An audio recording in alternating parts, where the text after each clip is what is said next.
Hi students, I am Malar. Welcome back to my channel. இன்னைக்கு நம்ம வீடியோல 12th standard maths chapter-7 exercise 7.3ல problem number 3 பார்க்க போறோம். வாங்க என்ன क्वेश्चन கொடுத்திருக்காங்கன்னு பார்க்கலாம். Explain why Lagrange's mean theorem, that's mean value theorem is not applicable to the following function in the respective intervals. தமிழ்ல read பண்ணிரலாம். கொடுக்கப்பட்ட சார்புகளுக்கு கொடுக்கப்பட்ட இடைவெளியில் லெக்ராஞ்சியின் சராசரி மதிப்பு தேற்றம் ஏன் பயன்படுத்த முடியாது என்பதை விளக்குக. ஓகே, ரெண்டு ஆப்ஷன் கொடுத்திருக்காங்க. ஒன் பை ஒன்னா பார்க்கலாம். Lagrange mean value theoremனாலும் ஸ்டெப்ஸ் இருக்குதுமா, 3 ஸ்டெப்ஸ் இருக்குது. that is continuous on closed interval and differential on open interval. அதுக்கப்புறம் f dash of c something the formula. இப்போ நம்ம ஃபர்ஸ்ட் பார்க்கலாம். ஃபர்ஸ்ட் வந்து கண்டினியூஸாக இருக்கான்னு பார்க்கலாம். இப்போ கொடுத்துருக்க இன்டர்வல் பாருங்க. இன்டர்வல் வந்து நமக்கு -1,2 இருக்கு இல்லையா? நமக்கு நம்பர் லைன் வரைஞ்சிடலாம். இது வந்து 0, இது வந்து 2, இது வந்து -1 இல்லையா? அப்போது கொடுத்துருக்க இன்டர்வலில் ஃபஸ்ட்டு ஸ்டெப்புக்கு ஃபஸ்ட்டு கண்டிஷனுக்கு வந்து க்ளோஸ்ட் இன்டர்வல் வரும். அப்போ நமக்கு -1 ஆட் ஆகும், 2வும் ஆட் ஆகும். அப்படின்னா க்ளோஸ்ட் இன்டர்வலில் கண்டினியூஸாக இருக்கான்னு பார்க்கலாம். எப்போ நமக்கு டினாமினேட்டரில் எக்ஸ் வருதோ கொஞ்சம் ஃபோக்கஸ் பண்ணணும், ஏன்னா வந்து இன்ஃபினிட்டி ஆகிறதுக்கு சான்ஸ் இருக்குது. இப்போ பாருங்கம்மா, இந்த இடத்துல -1 சப்ஸ்டியூட் பண்ணால் நமக்கு வந்து இன்ஃபினிட்டி ஆகாது, 2 சப்ஸ்டியூட் பண்ணாலும் நமக்கு இன்ஃபினிட்டி வராது. பட் எப்போ நம்ம 0 அப்ளை பண்ணுறோமோ, ஓகேவா, 0 அப்ளை பண்ணும்போது என்ன வரும் பாருங்க, 0 + 1 / 0 ஆயிரும். வேணா பாருங்க, சப்ஸ்டியூட் x = 0. அப்போ ஃபங்க்ஷன் என்ன மாறும், 0 + 1 / 0 = இன்ஃபினிட்டி ஆயிடுது. எப்போ நம்ம 0 அப்ளை பண்ணுறோமோ எக்ஸுக்கு, அந்த ஃபங்க்ஷன் வந்து நமக்கு கண்டினியூஸாக இல்லை, இன்ஃபினிட்டி ஆயிடுச்சு. அப்போ நம்ம என்னது எப்படி எழுதலாம் பாருங்கள், f of x is not continuous at x = 0. தான் இம்பார்ட்டன்ட் பாயிண்ட். ஏன்னா மற்ற வேல்யூ சப்ஸ்டியூட் பண்ணும்போது நமக்கு இன்ஃபினிட்டி வரல. எப்போ நம்ம எக்ஸுக்கு 0 போடுறோமோ அப்போ தான் நமக்கு இன்ஃபினிட்டி வருது. 0வும் அந்த கொடுத்துருக்க இன்டர்வலில் இடையில தான் இருக்குது. at x = 0, closed f of x is not continuous at x = 0 on closed interval -1, 2. இதனால் நம்மளால் Lagrange mean value theorem apply பண்ண முடியாது. அப்போ எப்படி எழுதலாம் பாருங்கள், therefore Lagrange mean value theorem not applicable. அவங்க ரீசன் கேட்டிருக்காங்க, ரீசன் இதுதான் சரியாமா. அதாவது x = 0 போடும்போது அதோட ஃபங்க்ஷன் வந்து இன்ஃபினிட்டி லெவலில் போகுது, அதாவது இன்ஃபினிட்டி வந்துருச்சு, அதனால் அது கண்டினியூஸ் கிடையாது. ஓகே, இப்போ நம்ம செகண்ட் ஆப்ஷன் பார்க்கலாம். f of x = இதுக்கு பேர் என்னன்னா அப்சல்யூட் வேல்யூன்னு அர்த்தம், மாடுலஸ் அல்லது அப்சல்யூட் வேல்யூ. நமக்கு ஆல்ரெடி தெரியும், அப்சல்யூட் ஃபங்க்ஷன் வந்தாலே அது வந்து என்னது, டிஃப்ரென்ஷியபிள் கிடையாது. கண்டினியூஸாக இருக்கலாம், பட் வந்து டிஃப்ரென்ஷியபிளாக இருக்காது. கிராஃப் நம்ம ஆல்ரெடி நமக்கு தெரியும், இது தானே நமக்கு கிராஃபு. இப்போ இது எக்ஸ்ன்னு எடுத்துக்கலாம், இது ஒய்ன்னு எடுத்துக்கலாம். அப்போது இந்த மாதிரி தான் வரும், ஓகேவா. y = modulus X. அப்போ இந்த இடத்துல நமக்கு 0 ஆயிடுது, ஓகேவா. ஏதோ ஒரு இடத்துல நமக்கு டிஃப்ரென்ஷியபிள் பண்ண முடியாது. ஸோ அதனால் வந்து அப்சல்யூட் ஃபங்க்ஷன் எப்போவுமே வந்து நாட் டிஃப்ரென்ஷியபிள் தான். அதை நம்ம ஜஸ்ட் ப்ரூஃபாக பார்க்கலாம். ஃபஸ்ட்டு நம்ம செக் பண்ணக்கூடியது கண்டினியூஸான்னு பார்க்கலாம்.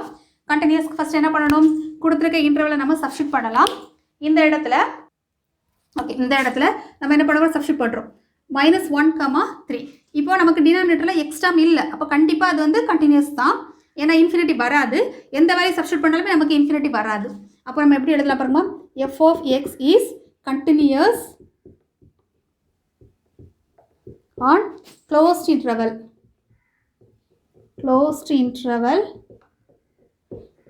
-1, 3. ஓகேவா, ஏன்னா இன்ஃபினிட்டி வரதுக்கு சான்சஸ் இல்லை. அப்போ நமக்கு ஃபஸ்ட்டு கண்டிஷன் சாட்டிஸ்ஃபை ஆச்சு. நெக்ஸ்ட்டு செகண்ட் கண்டிஷன் பார்க்கலாம். செகண்ட் கண்டிஷனில் என்ன, டிஃப்ரென்ஷியபிள் இல்லையா, அதுக்கு நம்ம டிஃப்ரென்ஷியேட் பண்ணலாம். f dash of x = that is modulus x இல்லையாம்மா. மாடுலஸ் எக்ஸுக்கான டிஃப்ரென்சியேஷன் என்ன வரும் பாருங்கள், அதை நம்ம வந்து உங்களுக்கு தனியாக நான் உங்களுக்கு எக்ஸ்பிளைன் பண்ணுறேன். இப்போ பாருங்கள், y = மாடுலஸ் எக்ஸ் இல்லையா. மாடுலஸ் எக்ஸ் எப்படிமா பிரிக்கலாம், = √x² பிரிக்கலாமா. ஏன்னா இந்த எக்ஸும் கட் பண்ணியாச்சுன்னா உள்ள எக்ஸ் டேர்ம் வரும். ஸோ மாடுலஸ் எக்ஸ்னாலும் ஒன்று தான். இப்போ நம்ம என்ன பண்ண போகிறோம், differentiate x²√.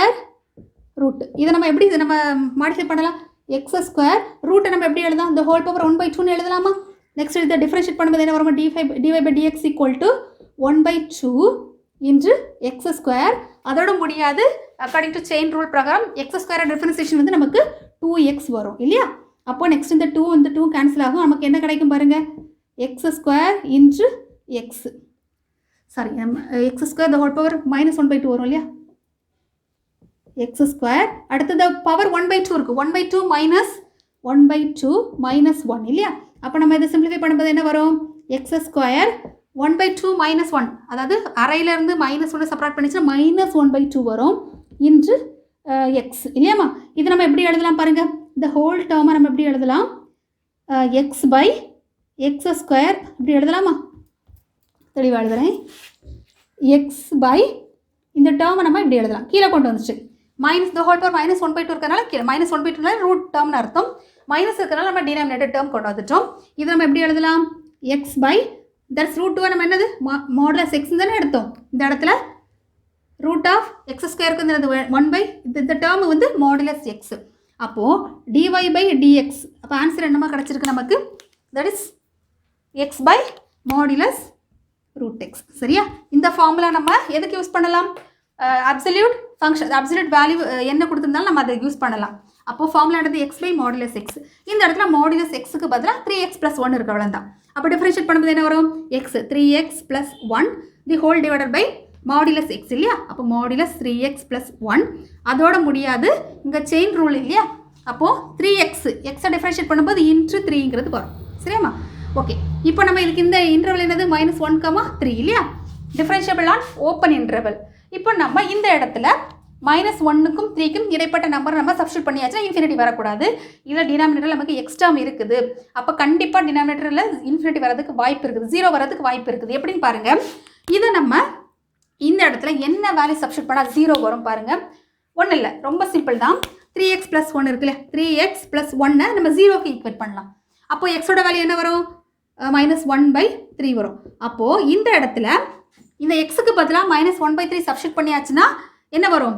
The whole term cancel ஆகி நமக்கு 0 வரும். அப்போது the term divided by 0 = infinity ஆயிரும். அப்போது x = -1/3 நம்ம சப்ஸ்டியூட் பண்ணும்போது அந்த டேர்ம் வந்து இந்த ஃபங்க்ஷன் வந்து இன்ஃபினிட்டி ஆகிறதுக்கு வாய்ப்பு இருக்குது. -1/3யும் எங்கே இருக்குது? -1க்கும் 3க்கும் இடைப்பட்ட ரேஞ்சில் இருக்குது இல்லையா? அப்போது கண்டிப்பாக இது வந்து இந்த ஃபங்க்ஷன் வந்து என்னது? டிஃபரன்ஷியபிள் கிடையாது. அப்போ எப்படி முடிக்கலாம் பாருங்கள். f of x is not differentiable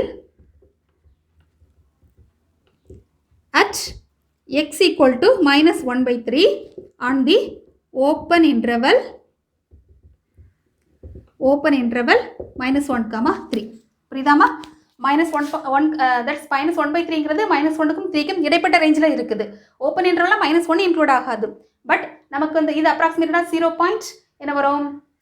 minus something கிட்ட வரும். ஸோ இது நம்ம கட் பண்ணியாச்சுன்னா -0.39, அப்போ 0.33 சம்திங் கிட்ட வரும். -0.33 என்னமோ இந்த -1க்கும் 3க்கு இடைப்பட்ட ரேஞ்சில் தான் இருக்குது. ஸோ வந்து ஓப்பன் இன்டர்வலில் இது வந்து டிஃபரன்ஷியபிள் கிடையாது. அப்போ அதனால் நம்ம therefore Lagrange mean value theorem